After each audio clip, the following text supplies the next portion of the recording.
Hi Greer, this is the video I promised you for the free motion quilting. What you need for your machine is an open toe. It can be open at the front like that, or it can be an actual circle, but it is the quilting foot that goes on your machine like that.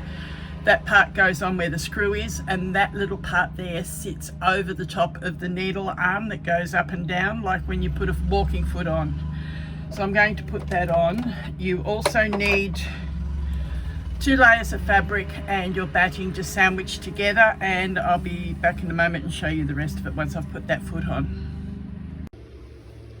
Alright, this is what we're going to be doing with the free motion quilting. I've marked what they are. This is after I have finished it. I've put it onto the front of the video so you can see. And this is the foot that goes on your machine and how it goes on. So it screws on at this little screw bit here, and the top bit here has to come over this needle arm. And there's the open toe. And again, press the foot down and drop those feed dogs. Okay, I've got the foot on the machine now, and I've started out with the fabric, and I've actually drawn on some of what I'm going to do. I've got pebbles, I've got a spiral, I've got some stippling, and I've got my name. Now, you need your feed dogs lowered. There is a little switch here at the back of your machine that you flick to the side that will drop your feed dogs. That way you are doing the moving of your fabric, not the machine. And once you're finished with the feed dogs lowered, flick the switch back, but the feed dogs won't come up until you start sewing and do a stitch. So that is normal. Don't think you've broken your machine. All right, let's have a go and start on this spiral. I haven't got my gloves on. Hang on a minute, I'll be back. All right, these are special machine quilting gloves. I can't maneuver the fabric without them on. I just don't have the strength in my hands. I'm going to put the needle in the middle, which is number 4 on my machine, and stitch length of about 2.5. You actually will control the length of your stitch, not the machine itself.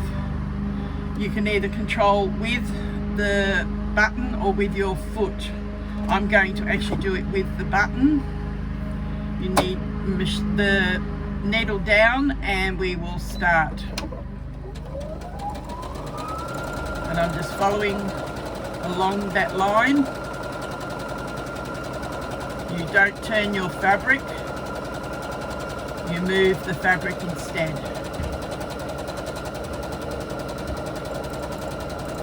I've just drawn it on as a guide.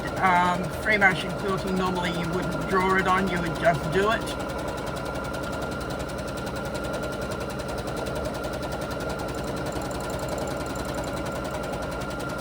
See how I'm just moving it up, down, left and right. I'm not twisting the fabric. And I've got to the inside and I stop.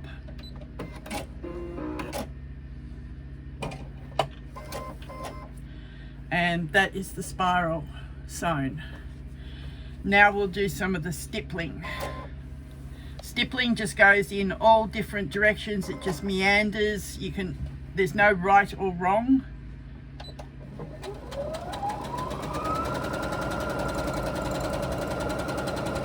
I haven't stayed on the line. I just did that to show you as a guide. Stippling, you don't sew over itself, you just do a continual row of stitching. Again, just moving that fabric left, right, up and down.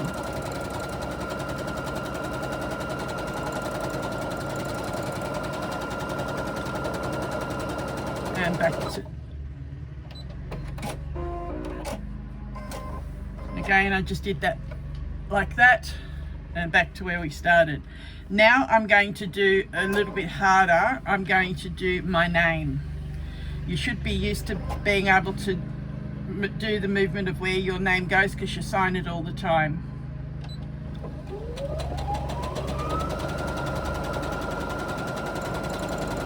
Again, up, down, left and right with the fabric. Do not move, turn it around. You can go back over where you have sewn. That is not a problem.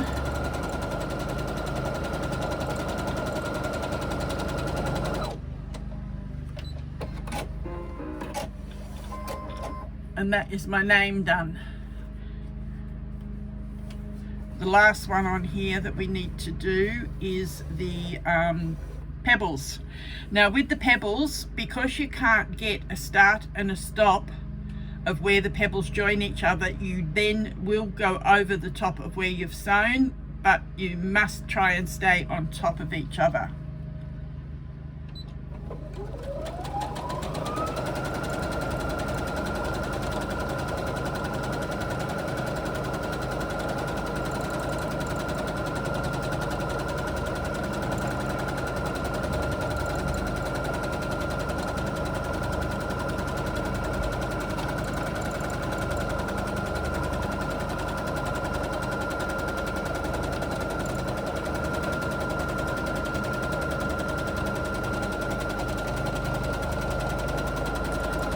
Key to your quilting is to try and keep an even stitch length and an even movement of the fabric.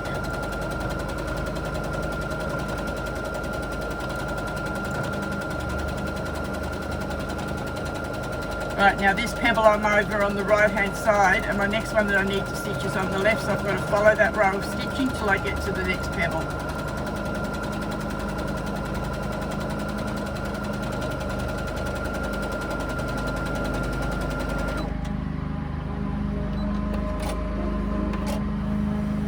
And that's our pebbles done.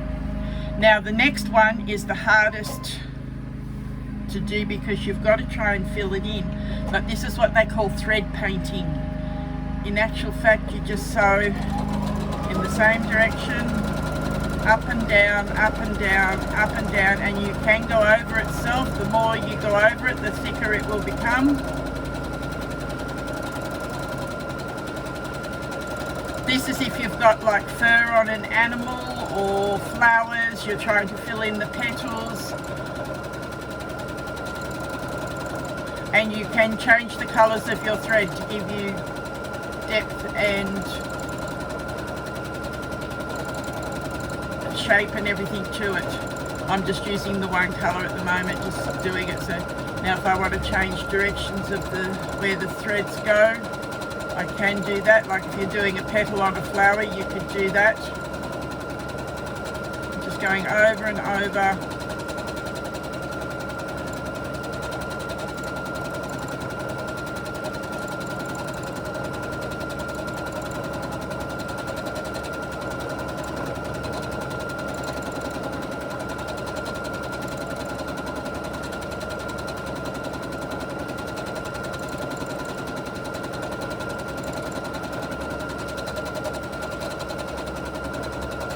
Notice I have not turned the fabric around at all doing this thread painting.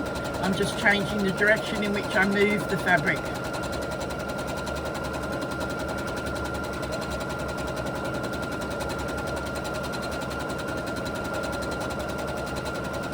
And you can do it if you want to do the shape of a petal.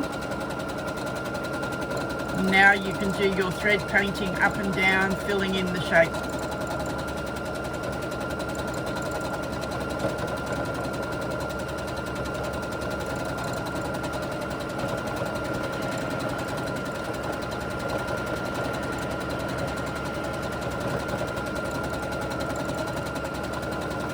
This takes a lot longer to fill in because you're trying to get as much coverage of your fabric as you can.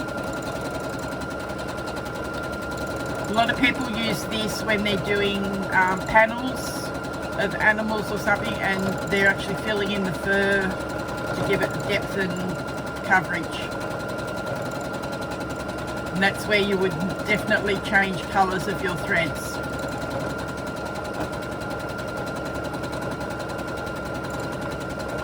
Notice I've tried to stay within that outline that I did, and I have not moved my fabric around, just up, down, left and right. more you go over it, the thicker it becomes. It will get a little bit louder, but it's fine.